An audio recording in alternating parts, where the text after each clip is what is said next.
Hi, my name is Timmy Galvin. Today I want to talk about friendship and entrepreneurship, specifically starting a company with a friend. I'm going to start with a story of three co-founders that I know closely who decided to ride the roller coaster that is the founder's journey. So let's call them Matt, Kyle, and Sam for the sake of privacy as we talk about them. Matt, Kyle, and Sam were all studying computer science at school and discovered that they had simultaneously shared a passion for artificial intelligence and entrepreneurship. So they decided to join forces together to launch an AI startup. Now, with early titles already agreed upon, an equal equity split assigned, and a majority vote rule established for decision making, everything seemed to be getting off on the right foot. But a major challenge was already waiting to waylay them. For in addition to being in the same program, two of these co-founders, Matt and Kyle, have been friends for years and were roommates at this point as well. While Sam, the third co-founder, was only an acquaintance they had met in classes. Now, even with their early harmony, the co-founders found themselves growing apart. With two of the three founders in the same apartment and majority rules decision-making paradigm, Matt and Kyle found themselves making almost all of the decisions after hours in their apartment after chatting about these issues facing the company. On the other hand, even with a C-suite title, Sam started to feel excluded from the process and resentful of both Matt and Kyle and the decision-making process they had decided upon. Now, tension grew among the founders until everything came to a boil, and Sam decided to leave the company right before the first fundraise, leading to distraction and uncertainty about financing, in addition to a really ugly buyback negotiation for his vested equity. The part of the story I want to focus on is the nature of relationships and the relationship between Matt and Kyle in the startup. While their friendship undoubtedly provided support during their stressful entrepreneurial journey, it probably also had the consequence of breaking apart their founding team. So, how should we think about starting a company with friends? Of course, there are advantages here.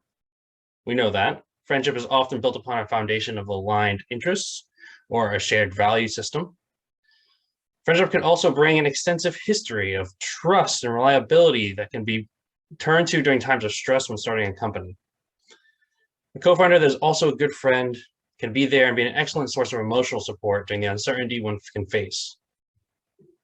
Same time, they can also be a source of courage to face down the fear that rises up when it seems like everything is falling apart and crumbling down in your head. It's like having a friend in the trenches with you at war. A friend can be the most important source of motivation you have. Now, these are all great benefits, but what are the costs? Why isn't everyone choosing their best friends as co-founders?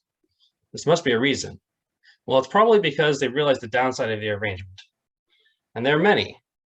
One, friendships are often formed with people that are like you. Now, this can easily lead to a lack of diversity of thought and perhaps an even overlap in necessary skills. It's also easy to develop an overdependence on your friend or co-founder, both emotionally when it comes to the decision-making, the arduous decision-making process. And this level of dependence can make it hard to envision a friend leaving the company or the venture, even if for the best interest of the enterprise. Now, probably the number one danger of having a friend as a co-founder is the risk of that overlapping of the personal and the professional aspects of your relationship, something that we're always have to be wary of. At some point of tension, you'll have to decide between which one is more important, personal or professional, and which one you're willing to sacrifice. One path may cost you a friend, and the other path may put your entire company at risk. Now, there's no right answer when it comes to whether you should start a company with a friend. I'm not trying to propose one. There are powerful examples of both working out and failing. Like most things in entrepreneurship, there's no hard and fast rule. We can look at Google and see what they were able to successfully balance their friendship and their business interests through a whole slew of challenges: turbulent growth, attempted acquisitions, an IPO, and the transformation into a tech giant in the world. Now, on the other hand, Steve Jobs and Steve Wozniak's friendship completely fell apart as personal relationships took a backseat to business endeavors. One of the most important things about the dynamic of friendships in a startup is communication and trust. Friends should rely on one another to talk openly and honest about the possible negative outcomes and plan for these outcomes.